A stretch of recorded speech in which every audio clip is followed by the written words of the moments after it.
আমাদের মহান নেতা জাতির পিতা বঙ্গবন্ধু শেখ মুজিবুর রহমান দেশটাকে স্বাধীন করে দিয়ে গেছেন, বাঙালি জাতিকে দাসত্ব থেকে মুক্তি দিয়েছেন, তো জাতি হিসেবে মর্যাদা দিয়েছে। এটা কি অপরাধ ছিল? শোষিত বঞ্চিত মানুষ তাদের মুখে হাসি ফোটাতে চেয়েছিলেন, তাদের একটা মর্যাদা দিতে চেয়েছিলেন। আত্মমর্যাদাশীল জাতি হিসেবে এই জাতিকে গড়ে তুলেছিলেন, একটা রাষ্ট্র দিয়েছিলেন, জাতি রাষ্ট্র। মাতৃভাষা বাংলায় কথা বলার অধিকার এনে দিয়েছিলেন, বাংলাদেশকে মুক্ত করেছিলেন। যুদ্ধ বিধ্বস্ত দেশ গড়ে তুলে স্বল্পোন্নত দেশে উন্নীত করে মানুষের আর্থসামাজিক, রাজনৈতিক, সাংস্কৃতিক উন্নতি করেছিলেন। মনে হয় সেটাই যেন বড় মহা অপরাধ ছিল। 1975 সালে 15ই আগস্ট জাতিপিতাকে হত্যা করলো। আমি হারলাম আমার মা, আমার 3 ভাই, 2 ভাইয়ের স্ত্রী, আমার চাচা, আত্মীয় পরিবার পরিজন। ছোট ভাইটা তো মাত্র 10 বছরের, আর সবাই তো আমার ছোট। ওরা মুক্তিযোদ্ধা কামাল জামাল, রাসেল মাত্র 10 বছরের। আমার মা, তাকে পর্যন্ত গুলি করে হত্যা করা হলো।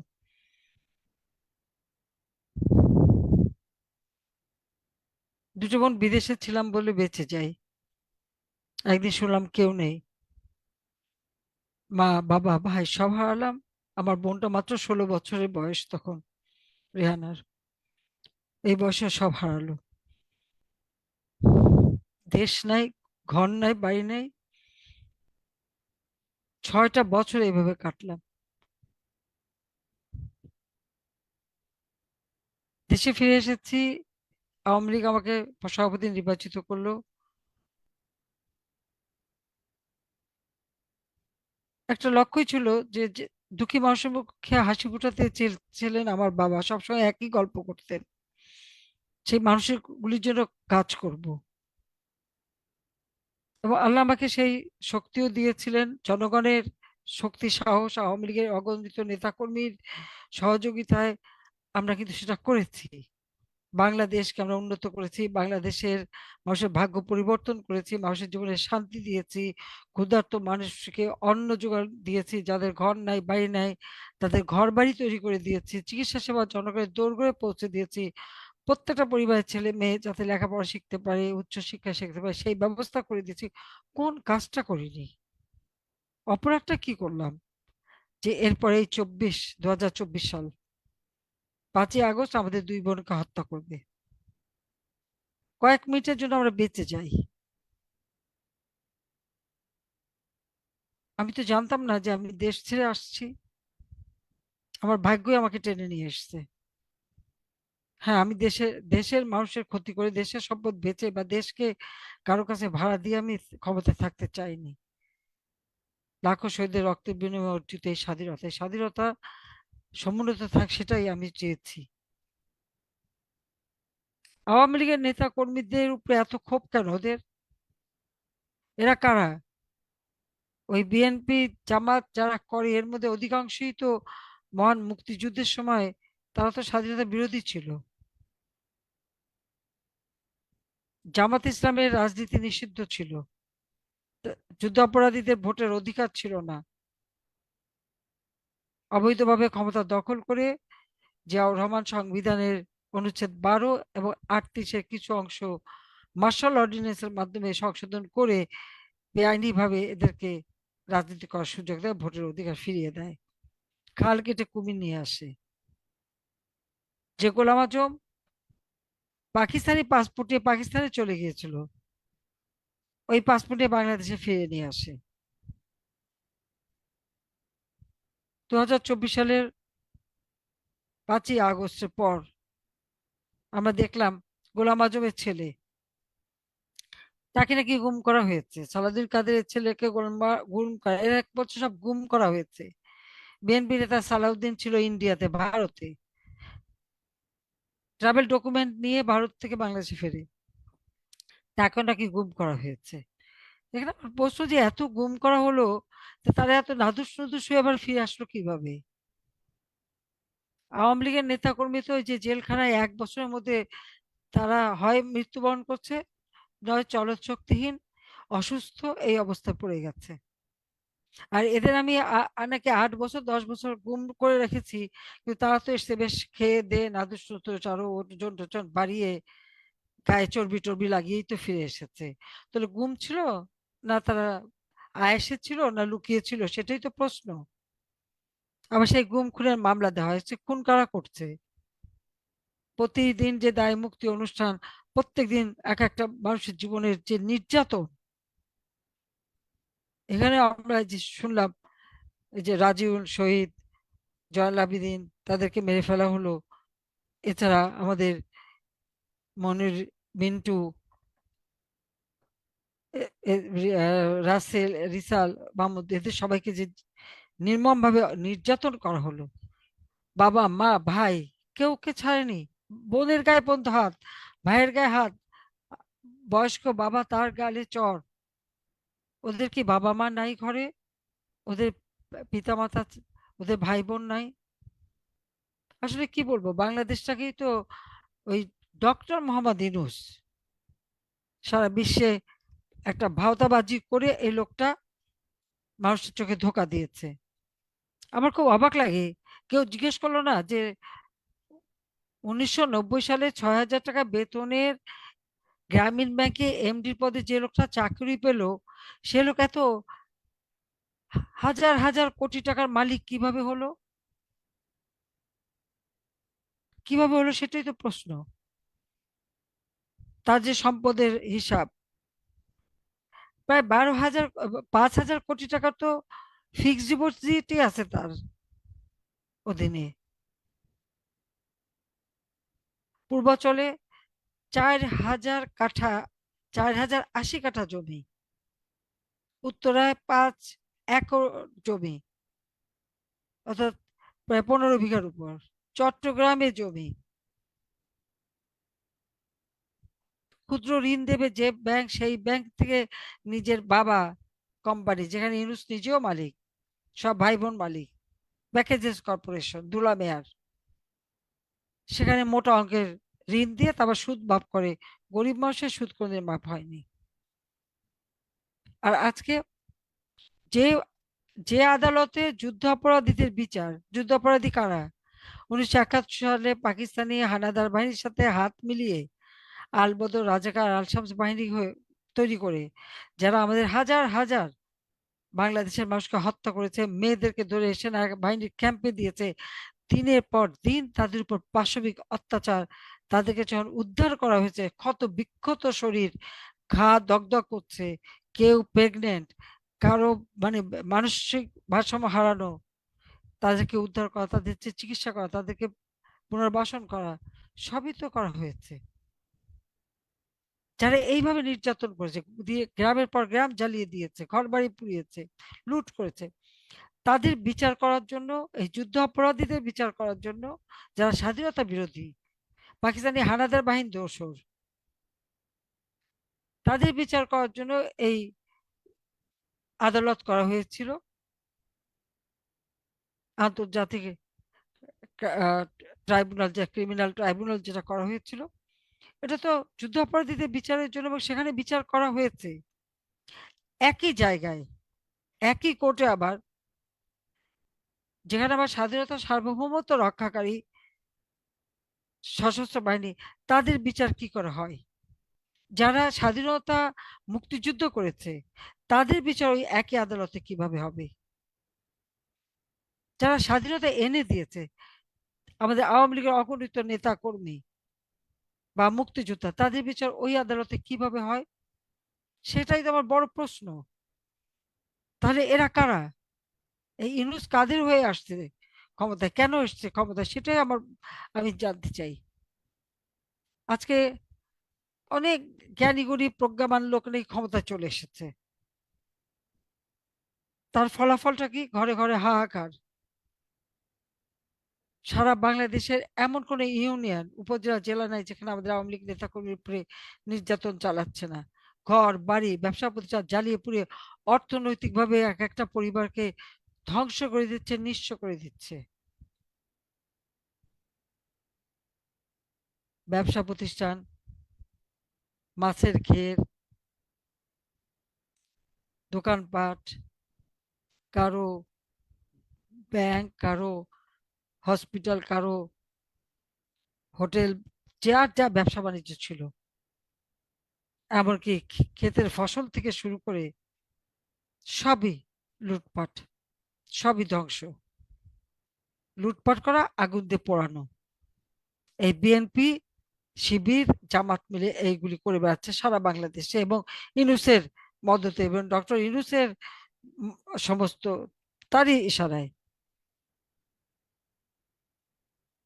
আর এই কোন পুলিশ বলে যে সন্ত্রাসী বিএনপিরা, যারা চাপা দিতে কোপায়, তারা পুলিশের চোখে সন্ত্রাসী না, সন্ত্রাসী আওয়ামী লীগ। এই পুলিশের প্রমোশন, শতভাগ রেশন, তাদের বাড়িঘর কেনা, সব ব্যবস্থা কে করে দিয়েছে? এটা আমি শেখ হাসিনা ক্ষমতায় থাকতেই করেছি। আর আজকে তারা আমাদের নেতা কর্মী টর্চার করে, সেনাবাহিনী টর্চার করে। যেখানে সেপাহি দুবেলা ভাতও খেতে পারতো না দুপুরে, আমি ভাতের ব্যবস্থা করেছি। থাকার জায়গা ছিল, তাদের থাকার জায়গার ব্যবস্থা করে দিচ্ছি। অফিসাররা যে বেতন, সকলের বেতন ভাতা বাড়িয়েছি, বৈশাখী ভাতা দিয়েছি সকলের জন্য। আজকে পুলিশদের যে হত্যা করে পা বেঁধে ঝুলিয়ে রেখেছিল এই বিএনপি, শিবির আর ইউনূস বাহিনী, যে পুলিশ বলে সন্ত্রাসী না, সে সেটা জানে না, দেখে নাই যে তার সাথীদের কিভাবে মেরে মেরে পা বেঁধে ঝুলিয়েছে ওরা। তবে কোন মুখে বলে এই কথা? লজ্জা করে না ওদের? কাদের উপরে অত্যাচার করেছে? 1975 সালে জাতির পিতাকে হত্যার পর জিয়াউর রহমান যখন ক্ষমতা এসেছে, একটার পর একটা কু হয়েছে, আর সেনা সদস্যদের হত্যা করেছে। এক 77 সালে, 77 সালের অক্টোবরে যে কু হলো, এই জিয়াউর রহমান বিমান বাহিনীর প্রায় 662 জন অফিসার এবং সৈনিক, এবং বাকি প্রায় 2000-এর কাছাকাছি সেনাবাহিনীর সদস্য, তাদেরকে নির্মম ভাবে হত্যা করেছে। এমন রাত গেছে যে 10 জনকে আহ, ফাঁসি দিয়েছে, আর বাকি গুলি করে মেরেছে। পরিবারগুলির লাশও পায়নি, লাশও পায়নি। তো গুলি কারা করেছে? হত্যাকাণ্ড কে করেছে? ওই আবু সাইদ, মুগ্ধ, এদের হত্যা তো একবার পরিকল্পিতভাবে ইউনূসের মেটিকুলাস ডিজাইনের মাধ্যমে করা। নইলে সারা বিশ্ব জানে আবু সাইদ বুক পেতে দিল, পুলিশ বুকে গুলি করলো, আর তার বাপ কোর্টে যে সাক্ষী দিল যে তার ছেলের মাথার পিছনে গুলি লেগেছে। তো মামলা তো ওখানেই শেষ। না, ওই মামলায় আমাদেরকে ফাঁসি দিতে হবে, বিচার করতে হবে। যে যে কোর্টে যুদ্ধাপরাধীদের বিচার হয়েছে সেই বিচারে প্রতিশোধ নিচ্ছে। এটা দেশবাসীকে আমারও আহ্বান থাকবে, এদের চিনে রাখেন। এরা জনগণের কল্যাণ চায় না। আওয়ামী লীগ নাকি মেরে শেষ করে দেবে। আওয়ামী লীগ কারো পকেট থেকে করা দল না। আওয়ামী লীগ মাটির মানুষ থেকে গড়ে উঠেছে 1949 সাল থেকে। আওয়ামী লীগ স্বাধীনতা এনে দিয়েছে, আওয়ামী লীগ অর্থনৈতিক মুক্তি দিয়েছে, অর্থনৈতিক উন্নতি দিয়েছে। আজকে যখন বেঁচে গেছি, আল্লাহ যখন বাঁচিয়ে দিয়েছে, তখন এটুকু বলতে পারি যে প্রতিবার, যতবার আমার উপর হামলা হয়েছে, ওই যে চট্টগ্রাম লালদিঘি ময়দানে তো দুইবার আমাকে লক্ষ্য করে গুলি করেছে।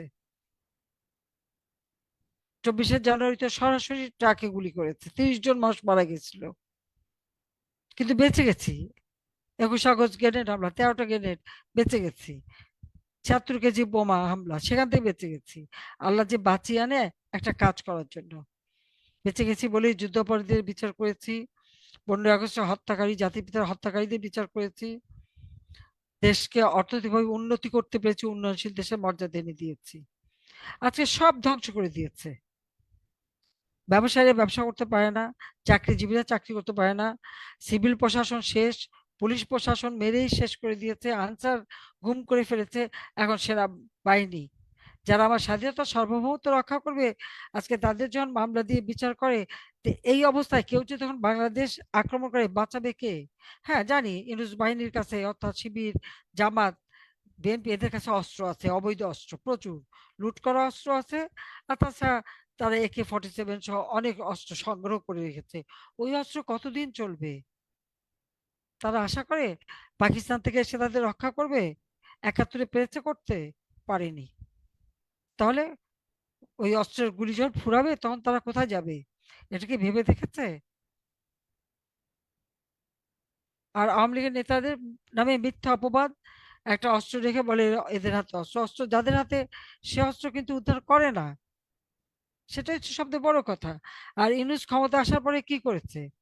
দেশকে কিছু দিতে পারে নাই, তবে এই 13 মাসে বোধহয় 14 বার তার বিদেশ ভ্রমণ হয়ে গেছে, এক দেশে 2 বারও গেছে। যাওয়ার সময় বলে রাষ্ট্রীয় সফর, যায় দেশের সরকারের পয়সা খরচা করে, ফিরে আসে শূন্য হাতে, টাকা পয়সা সরানোর ব্যবস্থা করে আর কি, এছাড়া আর কিছু না। দেশে কোনো আইন নাই, আদালত নাই, কোনো বিচার নাই, কোথাও বিচার পাবেন না, বিচারহীনতা একটা। তো জনগণকে বিচার করতে হবে। যারা 15ই জুলাই থেকে অপরাধ করেছে, মেট্রো রেল থেকে শুরু করে সব যে আগুন, মানুষের ঘর বাড়ি পোড়ানো, মানুষকে হত্যা করা, বা বেঁধে ঝুলিয়ে রাখা, পুলিশকে হত্যা করা, থানা লুট করা, তাদের সবাইকে দায় মুক্তি দিয়ে দিয়েছে। তাদের কোনো অপরাধ নাই, তাদের বিচার হবে না। আর যারা এই যে আপনজন হারিয়েছে, তারা বিচার পাবে না। সব দোষ আওয়ামী লীগের, সবাই আওয়ামী লীগের নেতাকর্মীর বিরুদ্ধে মামলা। যে পরিমাণ মামলা দিয়েছে যে তার সীমা নাই। আমার নিজের বিরুদ্ধে তো প্রায় 450 মামলা।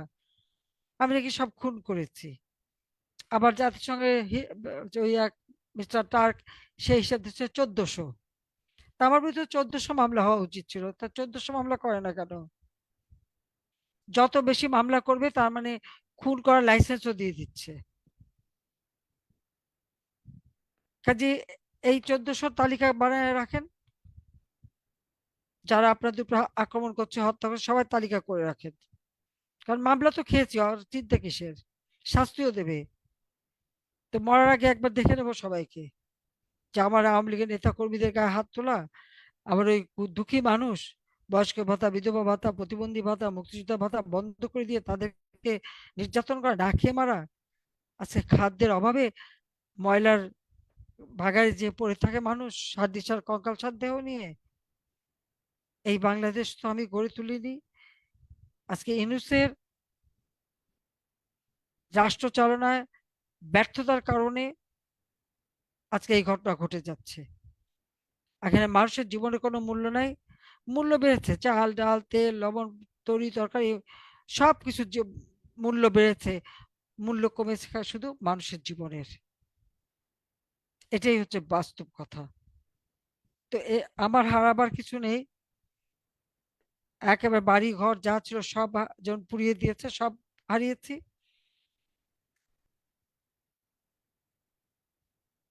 যখন বেঁচে গেছি, ইনশাল্লাহ দেশে ফিরবো, আর দেশের মানুষের ভাগ্য পরিবর্তন করব। আর এই অপরাধীরা, আজকে তাদের চেহারাটা সারা বাংলাদেশের মানুষ চিনলো। এদের কোনো ক্ষমা নেই, এদের যথাযথ বিচার হবেই। ইউনূস বাহিনী, শিবির আর বিএনপি এরা যারা নির্যাতন চালিয়েছে, এভাবে মানুষ খুন করেছে, খুনিদের বিচার একদিন হবে, আইনের শাসন আবার প্রতিষ্ঠা করবে। এখন আইনের শাসন নেই। যেখানে আদালতে, উচ্চ আদালতে লাঠিসোঁটা অস্ত্র চাপাতি দিয়ে চিফ জাস্টিসকে পদত্যাগে বাধ্য করে, জজদের বাধ্য করে, আর অবৈধভাবে চিফ জাস্টিস, অ্যাটর্নি জেনারেল, ওই আইসিটি, বাংলাদেশ কোর্ট, এসবই তো অবৈধভাবে প্রতিষ্ঠিত করা।